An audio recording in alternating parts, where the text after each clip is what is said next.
Hello नमस्ते विद्यार्थियों। आज हम कक्षा 10वीं के छात्रों के लिए अध्याय 13 है जिसका नाम है सांख्यिकी। इसके हम निदानात्मक मॉड्यूल में से खाली स्थान विकल्प सही जोड़ी सत्यासत एक शब्द में उत्तर ये सभी सॉल्व करवा रहे हैं। तो आपको वीडियो पूरा देखना है और इसको हम याद भी करवाएंगे। तो चलिए हम देखते हैं पहला क्वेश्चन। ऐसा प्रेक्षण जिसकी बारंबारता अधिकतम होती है क्या कहलाता है? बहुलक जिसकी बारंबारता अधिकतम होती है उसको क्या कहते हैं? बहुलक।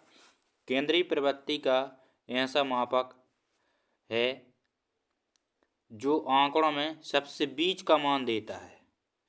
जो सबसे बीच का मान होता है उसको माध्यक कहते हैं।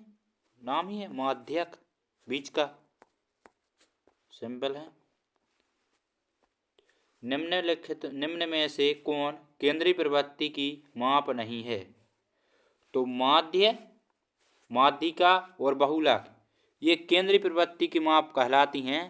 और जो बारंबारता होती है अपनी, ये केंद्रीय प्रवृत्ति की माप नहीं होती है। निम्न में से कौन केंद्रीय प्रवृत्ति की माप है? तो केंद्रीय प्रवृत्ति की माप में कौन कौन आता है?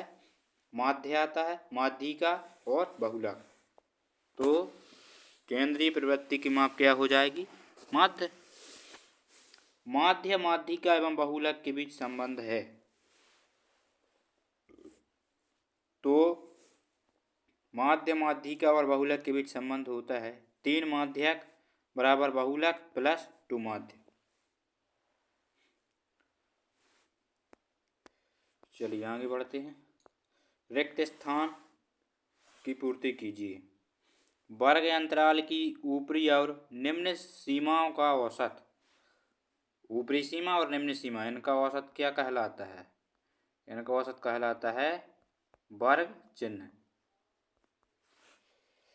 ऐसा प्रेक्षण जिसकी बारंबारता अधिकतम होती है उसे क्या कहते हैं? जिसकी बारंबारता अधिकतम होती है उसको बहुलक कहते हैं।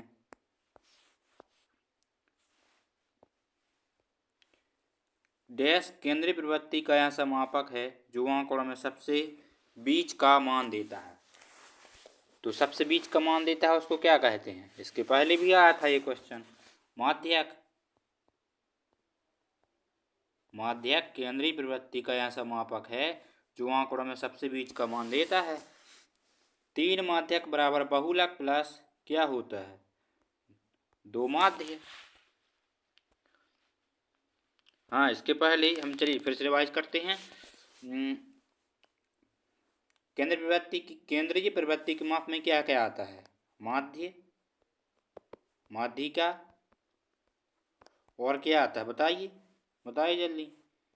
बहुलक। हाँ, तो केंद्रीय प्रवृत्ति की माप में माध्य, माध्यिका और बहुलक ये तीनों आते हैं। आपको ध्यान रखना है, हम बार बार इसका अभ्यास करा रहे हैं।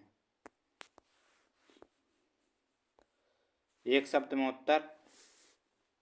ये आंकड़े दिए गए हैं, इनका क्या बताना है? बहुलक। तो जो सबसे बार आता है उसको क्या कहते हैं? बहुलक। यहाँ पर देखो 7 एक बार, 2 बार, 3 बार आया है। इसके अलावा कोई भी प्रेक्षण 3 बार नहीं आया है। 4 आया है 2 बार, लेकिन 7 है 3 बार, तो बहुलक क्या हो जाएगा? 7। किसी गेंदबाज द्वारा 10 क्रिकेट मैचों में लिए गए विकेट की संख्या निम्नलिखित है। इनका भी बहुलक बताना है। तो इसमें देखो 2 एक बार, 2 बार, 3 बार, तो 2 कितनी बार आया है? 3 बार। बहुलक क्या हो जाएगा? 3। अब माध्यक का सूत्र लिखिए। तो माध्यक का सूत्र क्या होता है? माध्यक को m से दर्शाते हैं, स्मॉल m से। तो स्मॉल m बराबर l धन n बटे 2 माइनस CF, ये पूरा कोष्टक में होता है, बटे F यहाँ पर गुणित में होता है H। तो ये हमारा हो जाएगा माध्यक का सूत्र। आपको ये लिख लेना है और याद भी करना है। आपको कमेंट में इस माध्यक का सूत्र लिख के बताना है, नहीं तो फिर आप ये लिखते नहीं बनेगा कमेंट में। तो बहुलक का बताइए, बहुलक किसे कहते हैं? जिसकी बारंबारता सर्वाधिक होती है उसको क्या कहते हैं? बहुलक। विद्यार्थियों, आप हमारे चैनल से डेली जुड़े रहिए, हम आपकी अच्छे से तैयारी करा देंगे गणित की और विज्ञान की भी, क्योंकि 30 नंबर आते हैं जो उसमें विकल्प, खाली स्थान, सही जोड़ी, ये सब आते हैं। तो आप पूरे वीडियो देख लेंगे यदि, तो हम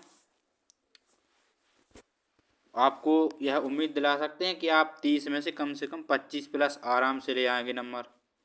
इसके लिए आप ज़रूरी है कि पहले आप वीडियो देखें, कमेंट करें, लाइक करें, सब्सक्राइब करें। अच्छा परफॉर्मेंस मिलेगा तो हम डालते जाएंगे वीडियो। आप लोग कमेंट करते नहीं हैं, लाइक करते नहीं हैं। चलिए आगे बढ़ते हैं। 1 2 3 4 5 इनका समांतर माध्य निकाल लिए। तो इसका समांतर माध्य क्या हो जाएगा? समांतर माध्य का सूत्र क्या होता है? आंकड़ों का योग बटे आंकड़ों की संख्या। ये तो सिंपल है। जब इन सभी का योग करेंगे और कितने हैं, 1 2 3 4 5, 5 से अपन भाग देंगे।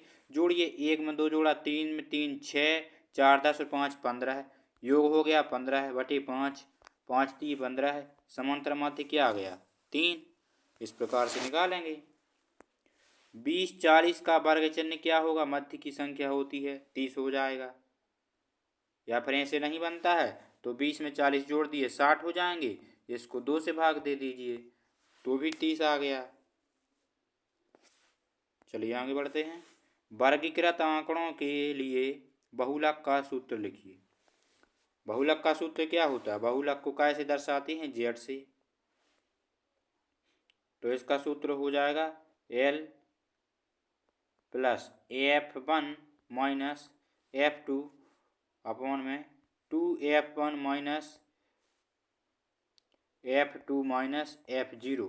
यहाँ पर गुणा में होता है I या फिर H से भी इसको अपन दर्शाते हैं। तो यहाँ क्या लिख देंगे अपन? H लिख देंगे। तो ये हमारा किसका सूत्र हो जाएगा? बहुलक का।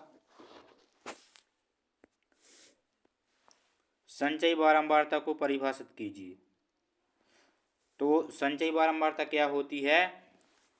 किसी वर्ग की बारंबारता में उससे पहले की सभी वर्गों की बारंबारताओं को जोड़ा जाना संचयी बारंबारता कहलाता है। इसको आप लिख लीजिए रजिस्टर में। हम एक बार और बोल रहे हैं। किसी वर्ग की बारंबारता में उससे पहले की सभी वर्गों की बारंबारता को जोड़ा जाना संचयी बारंबारता कहलाता है। चलिए आगे बढ़ते हैं। वर्गीकृत आंकड़ों का माध्य ज्ञात करने के लिए प्रत्यक्ष विधि का सूत्र लिखिए। तो प्रत्यक्ष विधि में जब माध्य निकालते हैं तो माध्य को कैसे दर्शाते हैं? x से। तो क्या हो जाएगा सूत्र? समेशन या सिग्मा f(x) अपॉन में सिग्मा f। तो ये क्या होता है? हमारा माध्य निकालने का सूत्र होता है, याद रखना है। वर्गीकृत आंकड़ों का माध्य ज्ञात करने के लिए कल्पित माध्य विधि का सूत्र लिखिए। तो कल्पित माध्य विधि से हम जब माध्य निकालेंगे तो x बराबर a plus sigma FD upon sigma FI। ये हमारा क्या हो जाएगा? सूत्र हो जाएगा। यहाँ पर D का मान क्या होता है? x minus a।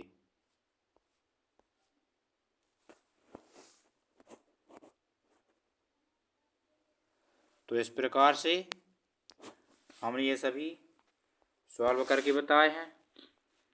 आपको ज़्यादा से ज़्यादा वीडियो शेयर करना है, लाइक करें, कमेंट करें और सब्सक्राइब करें चैनल। अपने दोस्तों को भी बताएं, क्योंकि यदि आप अच्छे से परफॉर्मेंस करेंगे, मुझे लगेगा कि आपको ज़रूरत है ऐसे वीडियो की, तो हम आगे चल के ये भी नहीं हैं, हम आपके लिए याद करवाने के तरीके, हम ट्रिक के माध्यम से कुछ विज्ञान में भी याद करवाएंगे। आपकी तैयारी बेहतर बनेगी। तो आप चैनल सब्सक्राइब करें, दोस्तों को बताएं। मिलते हैं नए वीडियो में। जय हिंद, जय भारत।